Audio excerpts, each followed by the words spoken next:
The forest in French Guiana is a natural Eldorado. Its biodiversity includes hundreds of thousands of species. It's one of the last Edens on Earth.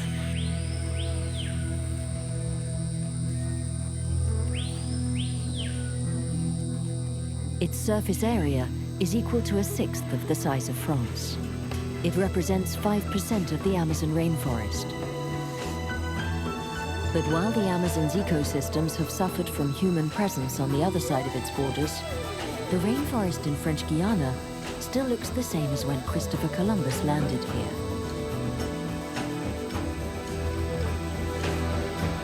But today, Guyana's forest has hit a turning point in its age-old history, currently undergoing an unprecedented demographic explosion. Will it suffer the same tragic fate as the Amazon rainforest? Or will mankind come up with solutions in time to enjoy its treasures and preserve this precious Eden? For scientists, the priority is understanding how the rainforest functions before it's too late.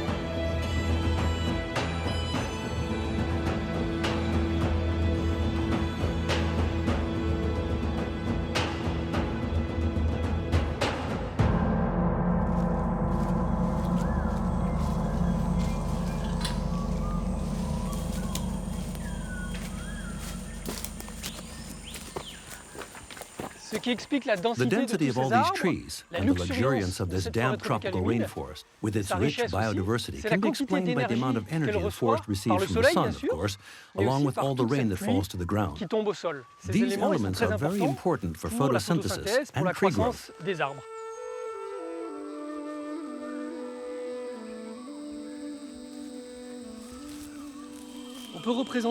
We could think of the forest as a kind of building with different stories. The first level on the ground is characterized mainly by soil litter, palm trees, and new young trees, and the animal life, in particular insects and mosquitoes. The second floor is the realm of tree trunks, a realm with relatively little light, so there are few branches on the trunks. The third floor of our building is the canopy. This is where we find the interface between the sun, atmosphere, and forest. The canopy greatly limits the amount of light that reaches the ground. And only about 1% of the sun's rays make it through to the ground. The canopy also ensures that heavy rains don't erode the ground too quickly. So the canopy, with its structure, contributes to maintaining the ecosystem.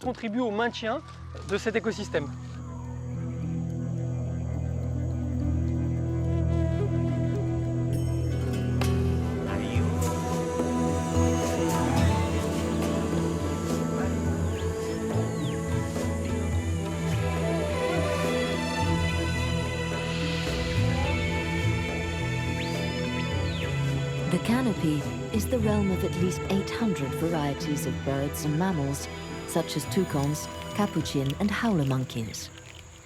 Each plays a vital role in the equilibrium of the forest. By ingesting fruit from the trees and distributing seeds through their excrement, they ensure plant biodiversity, which is the foundation of the food chain.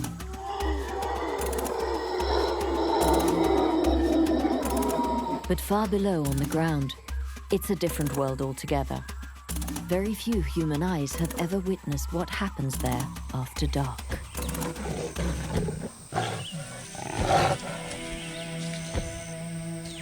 To learn more about the inhabitants of this mysterious realm and understand its biodiversity, Cécile Richard Hansen, engineer with the ONCFS, the National Office of Hunting and Wildlife, plays detective using a system that is as ingenious as it's harmless. We set up an initial camera trap that was mainly to get to know all the biodiversity on the site. We got over 80,000 photos of at least 30-some different species, some of which are For instance, there are these curassows. One of the species we're studying, a large earth-dwelling wildfowl. Here's a very rare species, the giant armadillo, which is rarely seen in Guyana. Some animals are quite frequent on the site. The giant anteater, which has found their equipment and is smelling it. Another anteater with a baby on her back. Our famous peccaries that we've now begun studying and capturing to mark them. Jaguars, most likely a female with her adolescent cub approaching. A cougar that looks like it's posing. There's quite a few big cats in this zone. A pair of armadillos mating. Once again, something that's quite extraordinary because it's a rare species. The result of these photo campaigns helped us decide on this area as a study zone and to undertake real capture operations, tracking the animals and fitting them with GPS collars to understand their movements and improve wildlife management in French Guiana.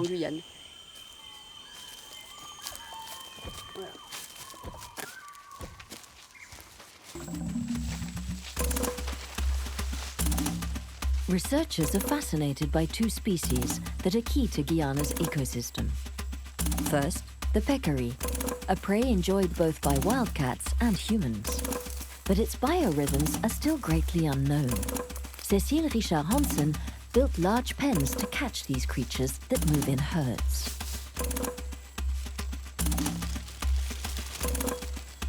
Awara fruit makes excellent bait.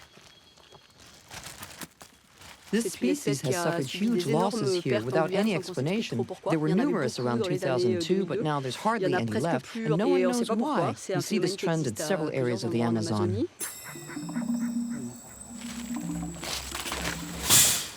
We need to learn about peccary biology, and that's the goal of the ONCFS.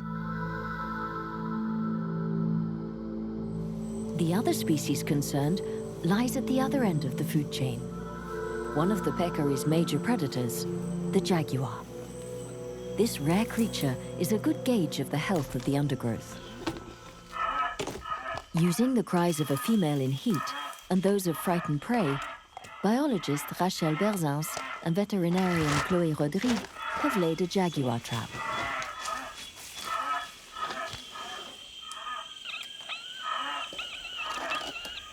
The males are solitary, and one must be clever to outmaneuver their suspicious nature. The goal of our operation is to try to capture big cats, notably jaguars. They're lured by the sound recordings we've placed near the trap. The jaguar places its paws right where we want, and the trap's triggered when it puts its paw here.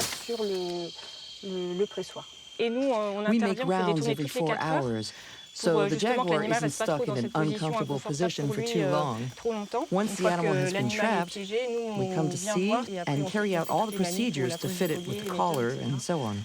Then once the anesthesia has worn off, we set it free about an hour later. Human activity is slowly encroaching on the jaguar's territory because there's more and more deforestation and more livestock farming.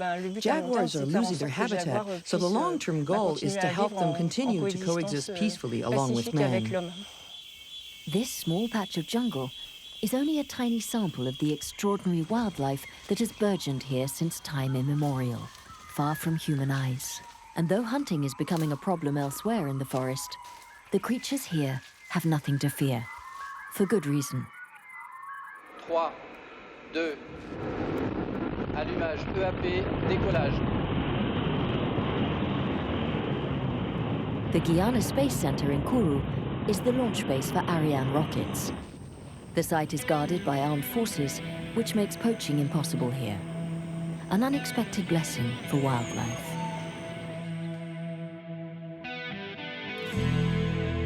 Home to Amerindians for thousands of years, the territory of modern-day French Guiana has been the focus of conquest since Captain de la Touche first explored it back in the 17th century.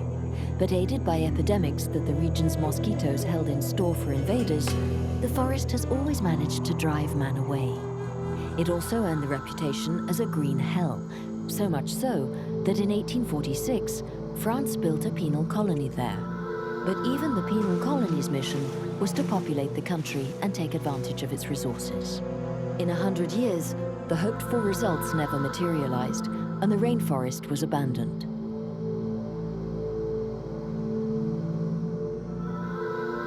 At the end of the 60s, French logging operations forced out of Africa by decolonization were lured by Guyana's treasures to make a fresh attempt. But they met with no greater success. They realized too late that the local market was too small and exporting the wood was too expensive. Those failures spelled good luck for French Guiana. Elsewhere in the Amazon rainforest, human presence resulted in rampant deforestation at the pace of 2 million hectares per year. In other words, the disappearance of an area equivalent to the entire Guianese rainforest every 3 years. But today, this pristine paradise can no longer hold the human element at bay as people settle in greater and greater numbers along its edges.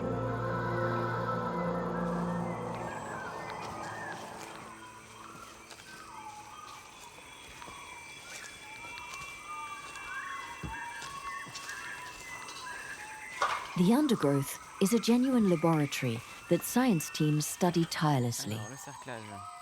The trunks of trees that have stood here for centuries contain the story of our planet's climate, as well as the exact nature of the role the tropical forest plays in climate change. Damien Bonal and his team insert probes into their resin canals. They're studying an amazing phenomenon, tree transpiration.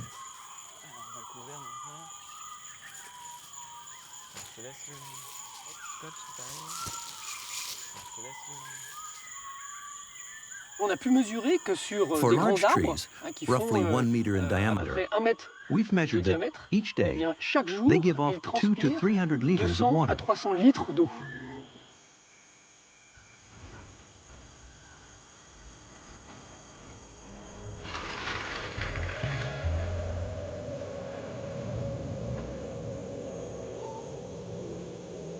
High-tech instruments placed way up at the top of this tower measure water exchange between the forest and the atmosphere. A large part is absorbed by trees and transpired through their leaves in the form of water vapor.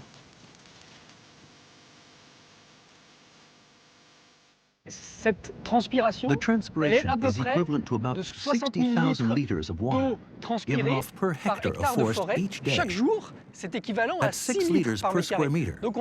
So each day there's 10 liters per square meter that falls and 6 liters per square meter that are transpired. The difference is about 4 liters, and that's the water that goes into the rivers. First into the ground, then into the rivers, and then into the oceans. This enormous amount of energy that is exchanged in the form of transpiration contributes to cloud formation over the rainforest. Other sensors on the towers take exact readings of the amount of carbon absorbed, then released by trees.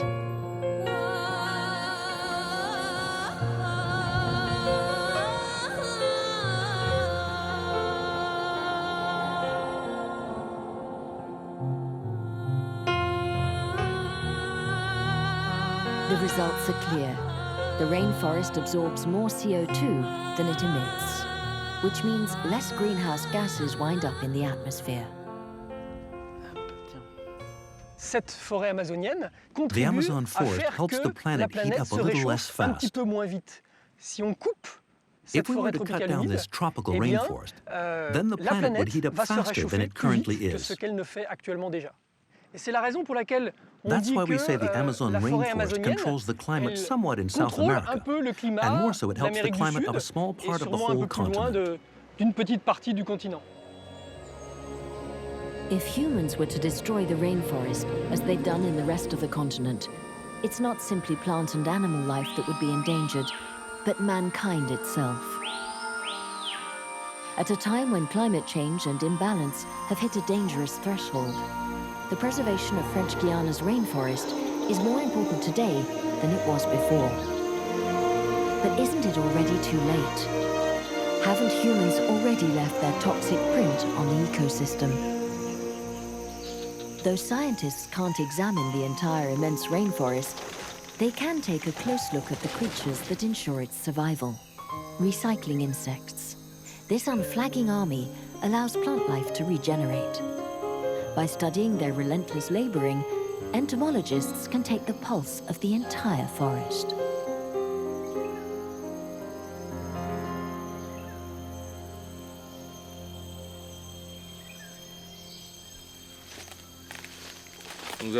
We're going to position this trap on a pile of vines because we want to intercept xylophagus or wood-eating insects which play a role in recycling dead wood. About 1 tree out of 100 falls each year. That's a huge amount of wood, and all that wood on the ground needs to be destroyed by different insects. First xylophagus insects, then termites, and after that bacteria. This provides fertilization for the soil, which is very poor here. Here's a nice stump.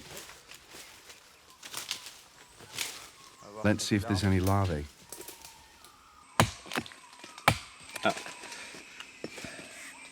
This is a Passalidae. It's a beetle that breaks down wood at a very advanced stage.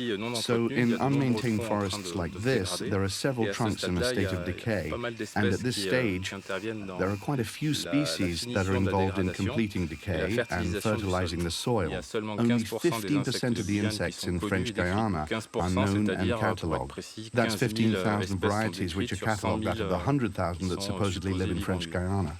It's very important to leave the native forests intact to continue researching and studying these varieties.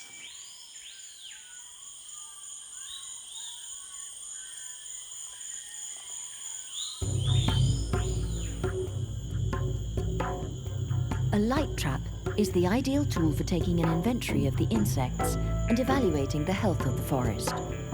Has it already suffered the symptoms of human exploitation?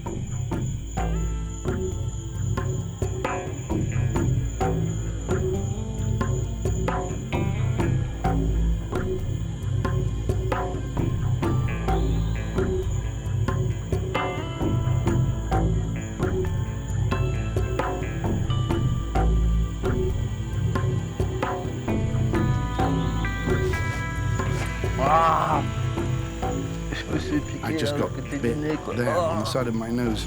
It's a real bloodbath. Oh, we've got a fine specimen. This one's a beauty. It's a good catch. Nice collection. The prognosis is here. The forest ecosystem is still currently the picture of health. And as with every expedition, the entomologists have discovered new varieties of insects.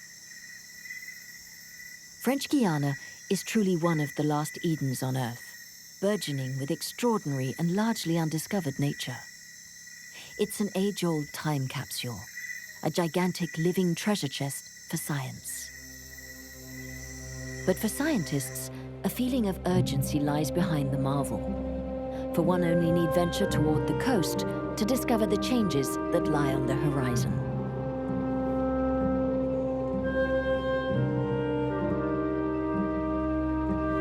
The population of French Guiana is increasing 3% each year, a growth rate 7 times higher than metropolitan France.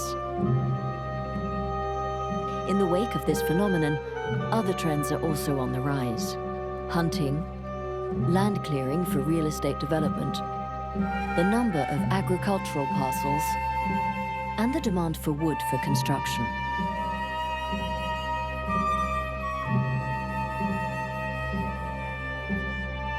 In a biotope where everything is linked, every new path represents an expansion of the human footprint. The National Forest Office, guardian of 70% of Guyana's forest, is faced with an impossible choice. On one hand, the absolute necessity of preserving this priceless green heritage. On the other, concern for meeting the needs of an ever-growing population that is dependent on its resources. The solution to this dilemma: rethink every detail of forest management, starting with the weak link, roads and paths. An airplane with a sonar device creates a relief map. The route of forest machinery is optimized and the use of fuel cut in two. Above all, the impact from deforestation is reduced by 20%.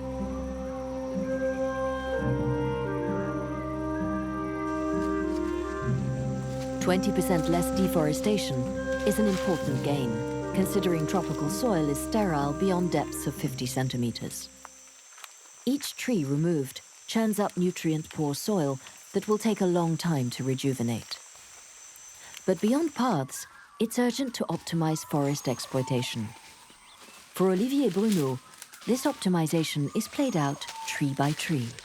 Guyana's rainforest is highly diverse because there are over 1,600 trees identified here. Only a small number are commercial. Close to 90 have been defined as commercial varieties. Harvesting in French Guiana is really like selective picking. We choose a few trees so not more than a certain number get cut in order to not disturb the forest too greatly and maintain a dynamic that's close to what naturally occurs. We're working within the framework of natural regeneration, so we'll log again in the next rotation in 65 years. This is also one of the main varieties among the exploitable ones. It's a balata. Its inner bark is very pink. And you can also see its resin. The gum is very white gum as it oozes out. It's a tree that was tapped, like the maritime pine, for its gum, which was used as an insulator. Gum from the balata in French Guiana was used to insulate the telecommunications cable between France and England.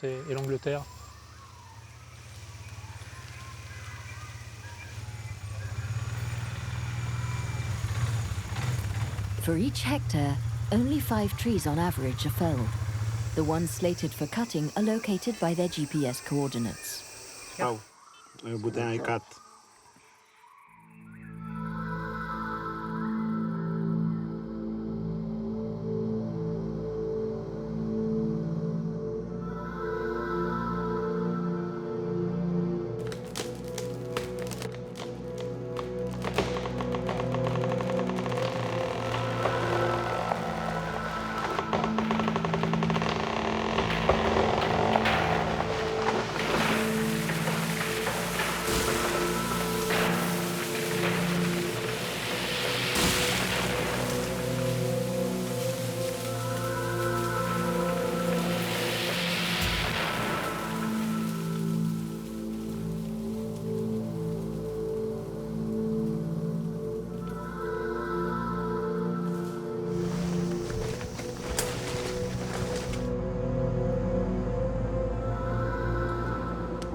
The loggers work in a way that limits damage. They use a new ultra-light synthetic cable that can tow trucks weighing several tons over 40 meters. They no longer need to forge new paths or pack the soil, which would disturb the ecosystem.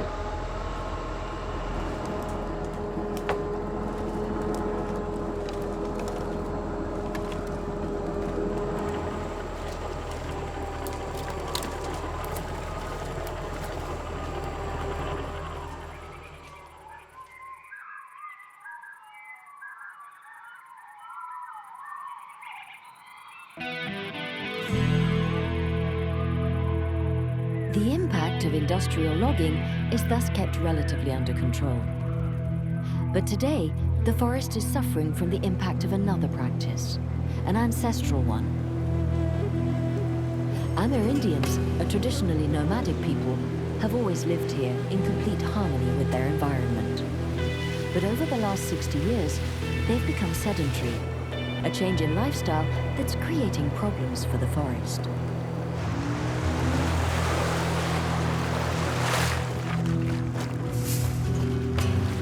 These communities grow corn and manioc using a slash and burn technique. They clear fields by cutting trees, then burn them so their ashes fertilize the soil. When farmers are nomadic, this practice is harmless to the forest. But when it's applied to the same area repeatedly, it's destructive. The continuously bared soil no longer has time to regenerate. Soon, a new parcel needs to be cleared at an ever-increasing pace. Amerindians are attached to this ancestral custom, which is key to their self-sufficiency and fosters solidarity between families by honoring mayuri, or the value of working together.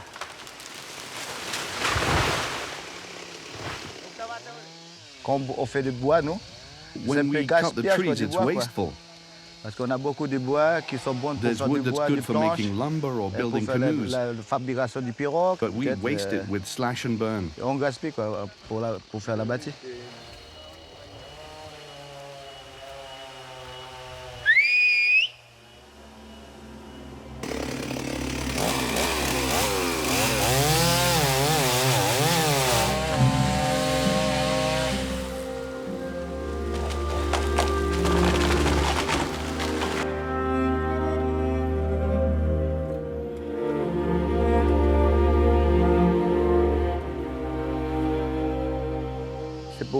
We do it to grow our fortune. Notre richesse, quoi. Our manioc is our money. C'est notre argent, quoi. We plant bananas, cassava. Des cassaves, We plant everything there. Quoi, là-dedans. Chacun doit faire son Everyone has abatis, to quoi. clear their field. Moi, j'ai mon I've got abatis. mine, my wife, ma femme, my daughter, ma fille, my mon son. fils. Si on n'a pas Without the forest, we've got nothing. c'est galéré, It's quoi. hard. On n'a rien, quoi.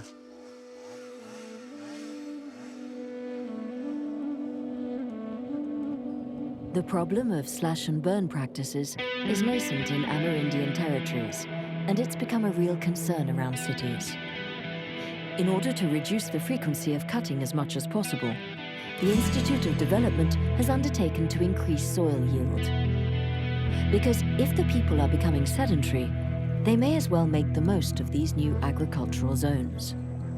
But optimizing the plots obtained by slash and burn techniques means adopting innovative farming systems. Vincent Heslin's mission is to put these solutions into practice around the city of Maripasula in the west of the country. Slash and burn is above all an itinerant farming technique. In other words, traditionally the people moved every 3, 5, or 10 years. They change. That's a system that works very well as long as the population is small. Today, the population of Maripasula is doubling roughly every 5 years. In 2010, it was 5,500, and today, it's 9,700. Faced with this population growth, the only solution is to transform slash and burn into something permanent. There's manioc, obviously, because that's part of the farming culture. But also other kinds of vegetables, aubergine, cabbage, petsai, or bok choy, Indonesian vegetables.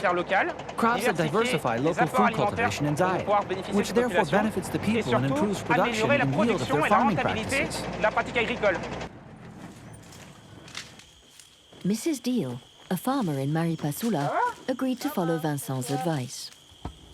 Did you come to clear the land? I'd love to, but I've got work first. She diversifies her crops. Maïs? Corn? Maïs? Yes, that's corn. When did you plant it? The day I burned. Right afterwards? Yes, it didn't burn very well, so I replanted. It looks nice now, but when the rains come, it's going to be hard.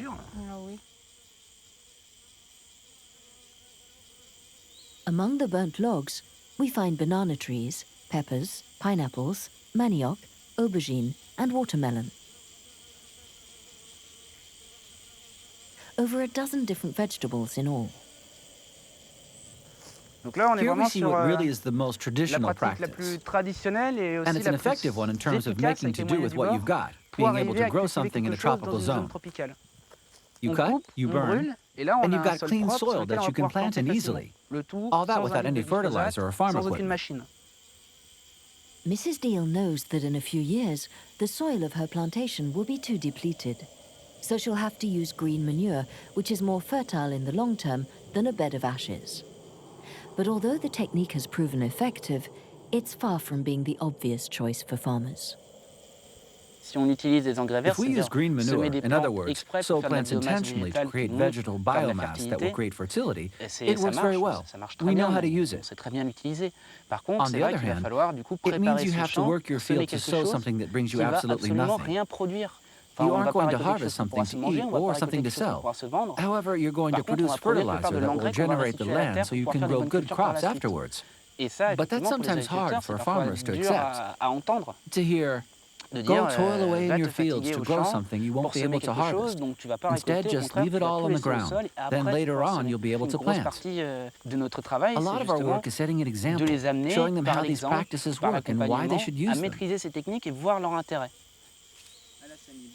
Meanwhile, to improve short-term production, Vincent encourages farmers to keep small nurseries at their homes in the village.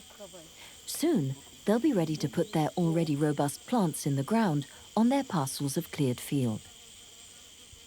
This is aubergine. That's celery. And back there? That's peach palm. And that's rambutan. These little gardens, nurseries if you will, are going to allow farmers to take better care of their crops. They're close to home, so they can be tended to every day, make sure no insects are attacking, keep track of watering and disease. This means that when they're taken to the field that's been cleared by slash and burn, the plants are directly stronger and more robust. In the end, this significantly increases the yield of the slash and burn field. For farmers, it helps generate their revenue in a different way, because it's a small surface that's carefully tended and monitored, and creates revenues that are just as large as if a hectare was cleared for manioc. Although Mrs. Deal has been won over by this method of farming, the greatest challenge Vincent faces is convincing other inhabitants of the notion of forest protection. They've always lived here and see the forest as omnipresent, pervasive, and above all, eternal. But this false perception is at odds with the rapid deforestation currently threatening the rainforest. Adopting practices that correspond to this new reality is a long-term endeavor. Although it may not be feasible to abandon an entire tradition, major results can be made by modifying just a few habits. Notably when it comes to felling trees, those cut for the slash and burn fields or else for lumber.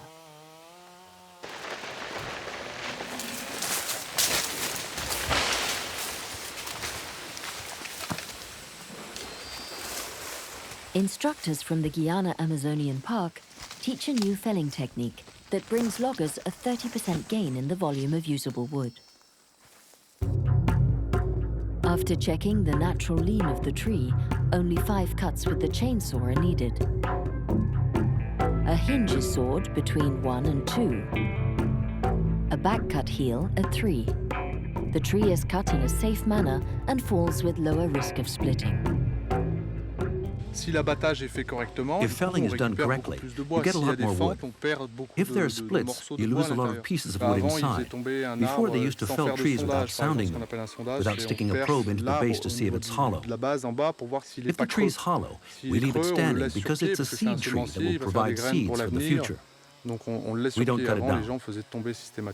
Before, people would systematically cut trees without checking whether or not they were hollow. They would fell 5 or 6 trees to get one good one.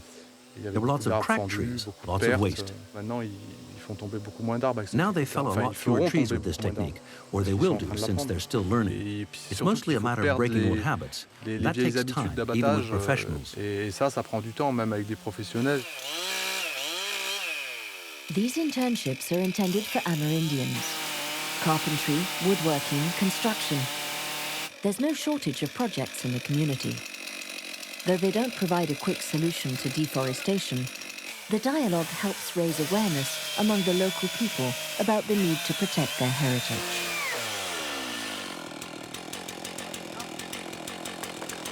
For centuries, forest communities have used wood to record their history. Craftsmen today use natural pigments to fashion the Amazonian creatures that people their legends. Amerindians have always lived along the Maroni River.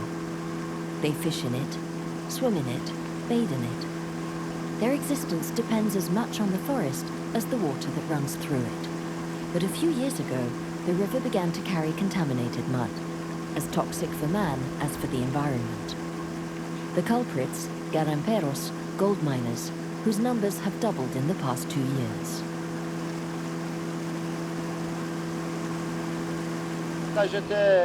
When I was a boy, the river didn't look like this.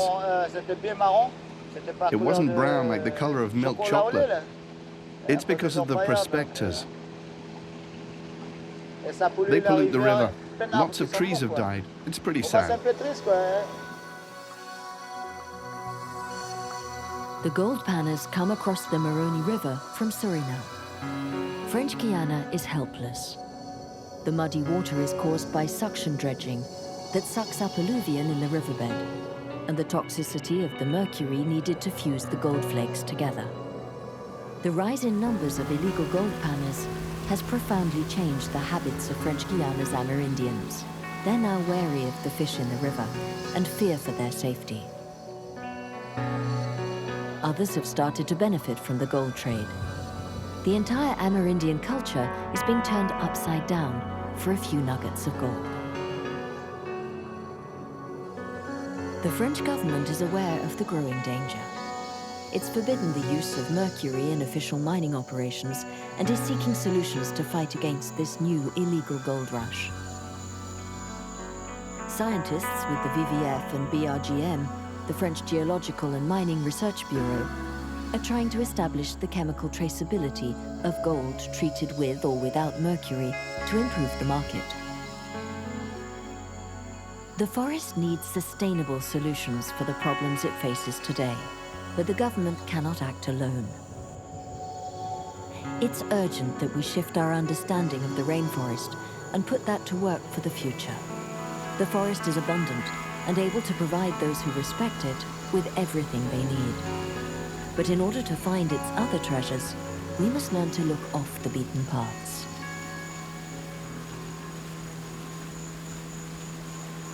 Olivier Dumet grew up alongside the Aprouag River. He's ventured where no human has set foot in over 150 years.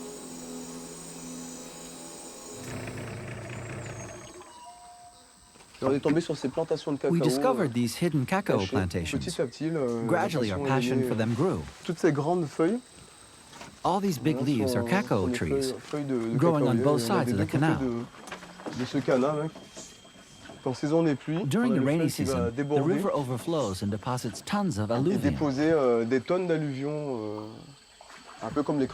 Like the flooding of the Nile, it enriches the soil. The white marks you see on the plants that touch the water are sediments, the alluvium that's deposited on the leaves and the ground.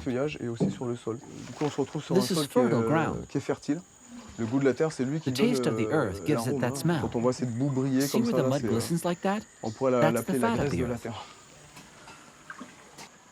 The aroma comes from the combination of soil and expertise.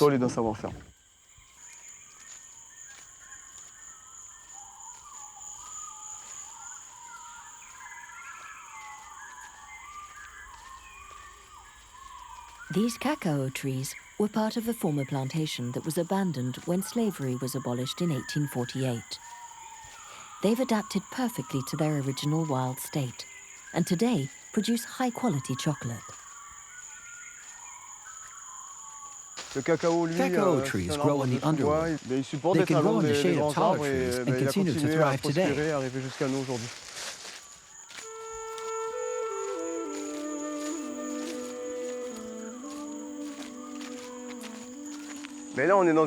This cacao plantation here is atypical because the trees don't grow in rows. They seek the light, and since the wood is supple, it bends and grows in arches. It doesn't look like a cacao plantation at all, yet it is. The fruit it bears is called the cacao pod. It's rather exceptional because it grows right out of the trunk.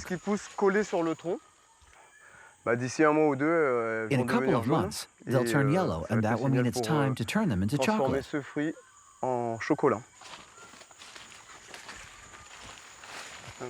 Here's one that's a little riper than the others.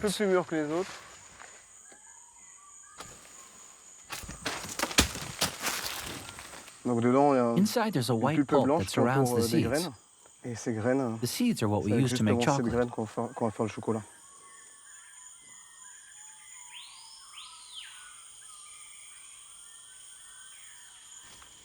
More and more people want chocolate around the world. Cacao requires very rich soil, but there's less and less of that available. Cacao is an economic potential for French Guiana. You just have to have the time and energy to do it. Either we cut the forest down for logging and pocket the money right away, which means it's all over in 100 or 150 years, or we keep the trees and develop quality products from the treasures underneath. It's a fine demonstration of what we can get by leaving the forest alone. It can bring in money. Producing cacao could be an alternative to deforestation.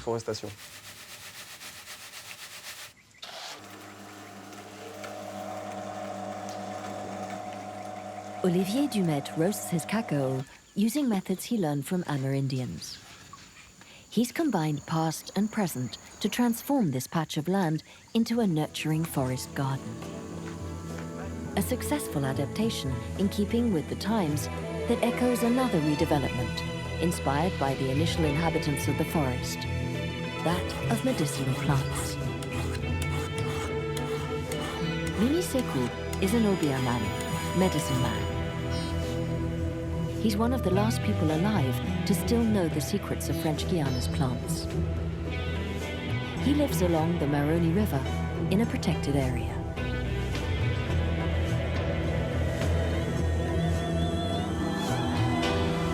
The people of his village still come to him to heal all sorts of ailments.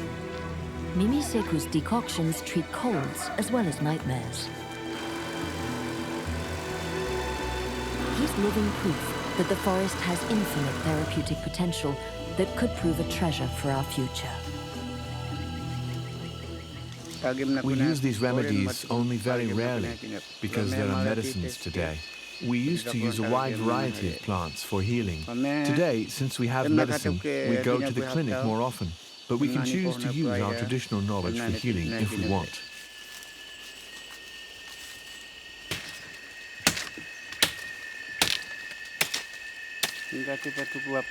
When you cut it like this, the water is fresh. You drink it directly from a glass. It's a cough medicine. What lovely water. It's used to treat adults and children.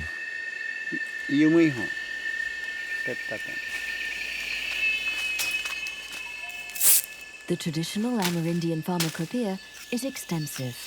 Healing properties have been found in close to 500 forest plants. This vine, when crushed, gives off a strong smell of garlic, the perfect remedy for bat infestations in the village huts.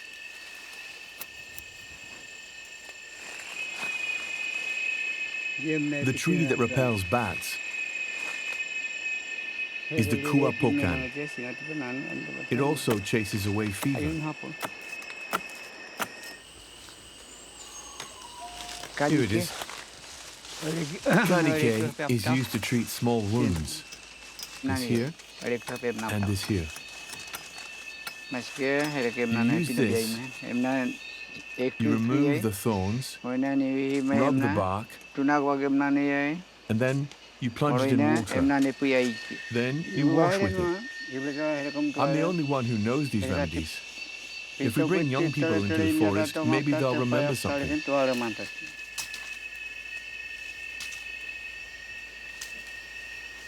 I once brought the Office of Botanical Research here to show them all the plants.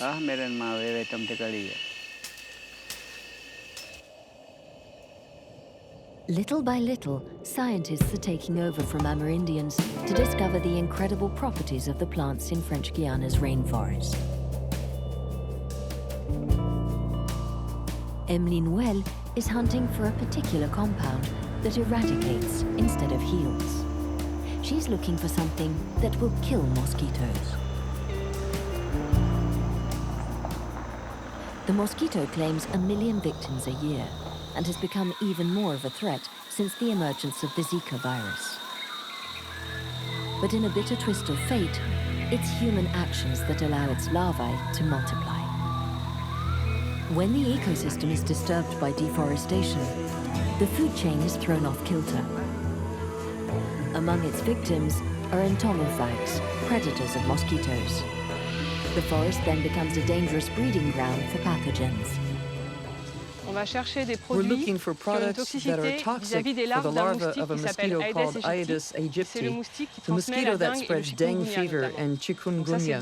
These two diseases cause countless public health issues in French Guiana, and therefore have heavy economic repercussions in the department. The idea is to observe what happens in nature and use that to find solutions to the problem.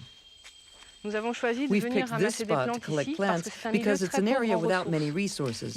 We imagine the plants here have to create a lot of chemical defenses to fight off pathogens and herbivores, since they have few resources, to grow or bounce back after an attack.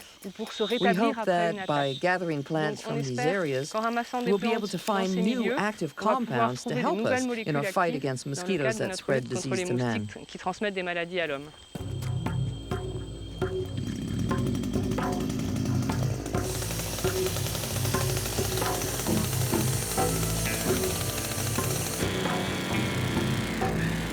Emmeline doesn't randomly select trees for her core samples. Even when it comes to making insecticides, the best solutions are sustainable ones.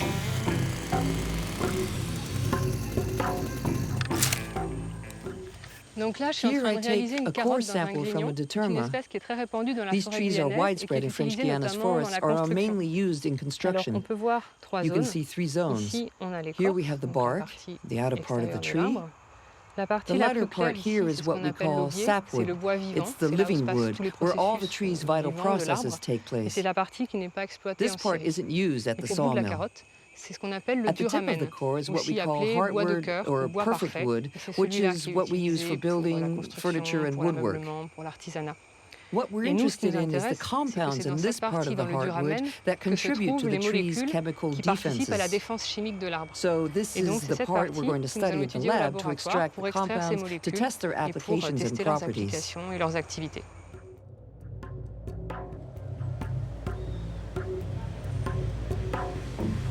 Can waste products from logging operations be transformed into insecticides and save lives? An answer is beginning to take shape in the laboratory in Guyane, French Guiana's capital, which is currently experiencing a population explosion. It's also here, in the more and more heavily populated zones, that the risks linked to mosquitoes are highest. The active substances are extracted from the wood samples. Then they're tested on the larvae of different types of mosquitoes.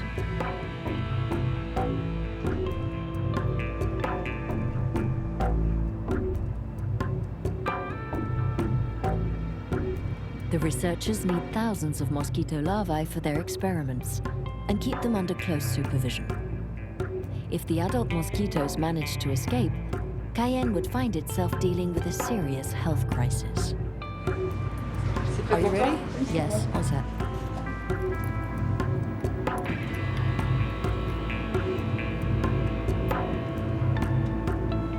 Various dosages of determa extracts are tested on the mosquito larvae.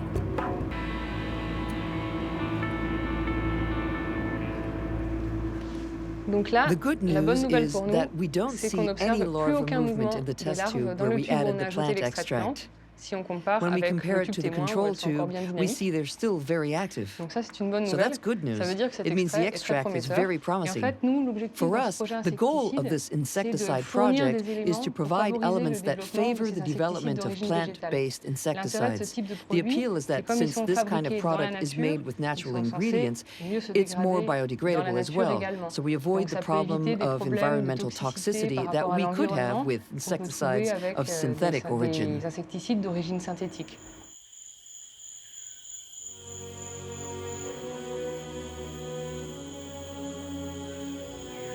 Beyond their individual missions, the pioneers of the forest have understood that French Guiana's greatest treasure is not gold, wood, or compounds. It's knowledge. No matter what problems arise from the cohabitation of man and nature, the forest, in its infinite diversity, holds solutions, from the burgeoning at its roots to the clouds adorning its crown.